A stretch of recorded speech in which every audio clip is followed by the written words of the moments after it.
Okay, Adam. This one's a little bit of a sore subject for you, mostly because of your fandom. But so Metal Gear Survive is going to be coming out in the next couple months. Yeah, fuck that game. And apparently the game is just not good. I don't think a lot of people expected it. This is a Metal Gear game that has nothing to do with the regular franchise, has no involvement of Hideo Kojima. It's okay. So let me explain to you what it is. Do we really need to know what your explanation is, or it's is a it zombie wave survival game with mild trap placing and base building mechanics, and then the shooting and movement mechanics of Metal Gear Solid 5. Okay, I actually thought that you were going to completely butcher that, but yeah, that's pretty much summed up exactly what it is. Basically what it is. And mechanics-wise, because it has Metal Gear Solid's fucking controls and shooting, it functions really well, but it's not a fun game. And it has no business having Metal Gear slapped onto it. Oh, it's definitely a money grab for sure. Yeah. So Konami said, fuck Konami, man. Konami just has just we haven't said that for a long time. Fuck Konami. We were on that hiatus when that whole shit was going down, but you can say it right now. You want to I'll quiet down and you can just say it. We'll do it at the end. Well, you always do it at the end. Why don't you just do it now? Yeah, I know, but like... Fuck Konami. All right, wow. Konami said that Metal Gear Survive requires a constant internet connection so that game can offer a seamless experience as players move between single player and multiplayer. That's fucking bullshit. Metal Gear Survive's online connectivity requirements were built to support a seamless integration between single player and co-op. They will also enable us to provide ongoing content post-launch. Thoughts on that? They're not going to do ongoing content post-launch. Why? Just because it's Konami? They barely did anything for MGS5. No, they definitely didn't. But you know what they did for MGS5? Didn't they do the base thing? That was like it? For the anniversary of MGS3, they released a costume for the boss and a skin for the horse that made the horse the boss's horse. But this costume was for Quiet, and Quiet can't ride the horse. And also, you almost never see Quiet. No, Quiet's a sniper. When you approach her... She runs. She finds a sniper position where she can cover you better. Yeah. So what was the fucking point? That's pretty funny. I didn't know about that. That's actually really funny. Another detail is that Metal Gear Survive will have a microtransaction store where players can purchase virtual currency. Coins are available to purchase with real money. Specific price points were not disclosed, or through standard gameplay, as a case in many other AAA games. Fucking hell.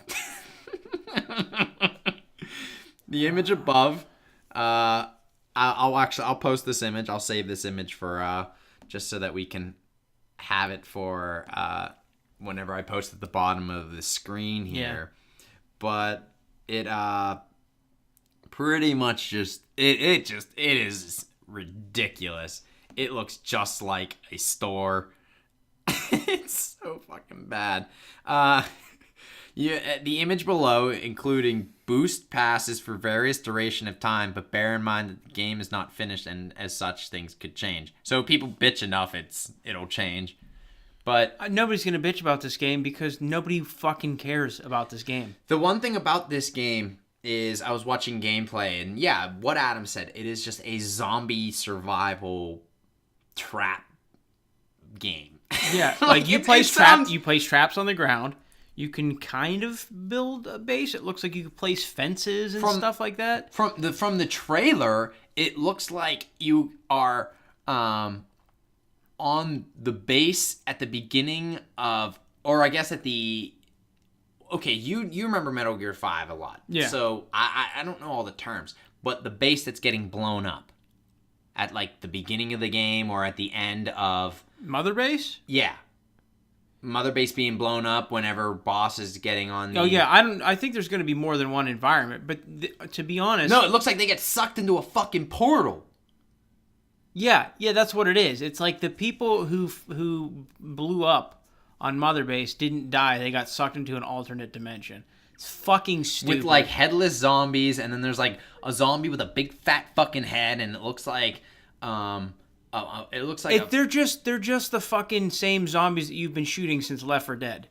No, they're slow. These are like slower zombies. But what I'm saying is, like, they have the same abilities. There's the fat zombie that spits something or explodes when you kill that's it. Like, okay. It's the same shit. There's absolutely zero creativity in this fucking game at all. And to be honest, they probably would have done better if they had just named it something else. Maybe. Here's the problem. Okay, I told you that this is really this is a sore subject for you. Of course it is. Of course it is. Adam is really pissed off. Of course it is. So basically, what they took a franchise that has been like near and dear to many gamers' hearts for the better part of 20 to 30 years, and they're gonna bastardize the fuck out of it. They're gonna turn it into a game which they're only gonna charge, I think, $39.99 or $49.99 for anyways. Doesn't even look like it's worth that. But that's what I'm saying. They're taking the Metal Gear name and making a budget title with it. Can you imagine if they didn't attach the Metal Gear game? This game would have been $19.99.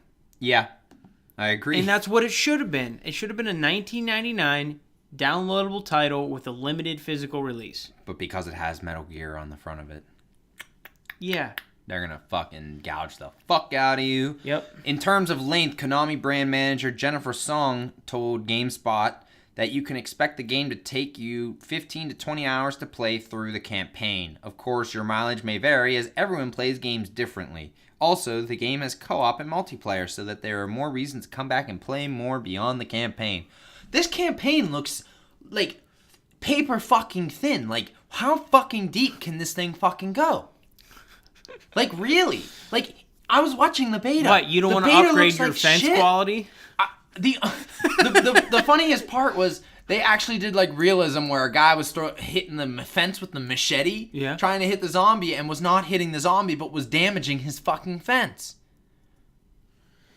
Like, it's just stupid. It's just such a fucking dumb plot. Like that. I know Metal Gear Solid is super weird sometimes, but like I don't remember shit about being like alternate dimensions and portals and shit like that. The only thing that got like supernatural-esque were like Psycho Mantis and then that fire guy. The Man on Fire. Yeah. Which is also Psycho Mantis. Psycho Mantis is the Man on Fire? I thought it was the Psycho Mantis. Okay, so Man on Fire was the guy from Metal Gear Solid 3 with the bullets for Knuckles. Did you not finish it yet? No, I finished it. You don't remember? Okay, you probably... Psycho Mantis is the floating It was thing. a side mission that you could do. Okay, so... the Man on Fire is actually the reanimated corpse of Colonel Volgin. Yes. And the reason it's reanimated is because Psycho Mantis channels Colonel Volgin's like vengeful spirit from hell back into his body. Oh, I did. And Psycho Mantis is that little red-haired kid. Yeah, I know Psycho Mantis is the little red-haired kid. It's pretty obvious with the floating gas mask that it's Psycho Mantis. Yeah, this is just really disappointing that they... To be honest, Psycho Mantis is really the only supernatural thing in the Metal Gear Solid series. Everything else is explained by nanomachines and bioengineering and science and mechanics. What about the Psycho Mantis' dad? Or like the precursor. The Sorrow's actually Ocelot's dad.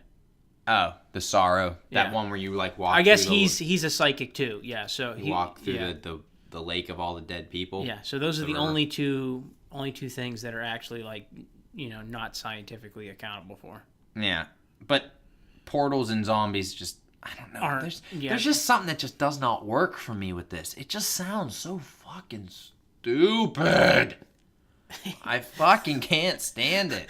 I just hate this bastardization of such a good franchise because that's what this is. Yeah. It's just Konami can go fuck themselves, man. That is brutally bad. I think to be honest, I don't know why this is upsetting me. Like Metal Gear's not that close to my heart like it is like yours, but it does. I think I'm less upset than you, really. I feel bad for you. I just think that this is just the ultimate I don't care. grab. It's not.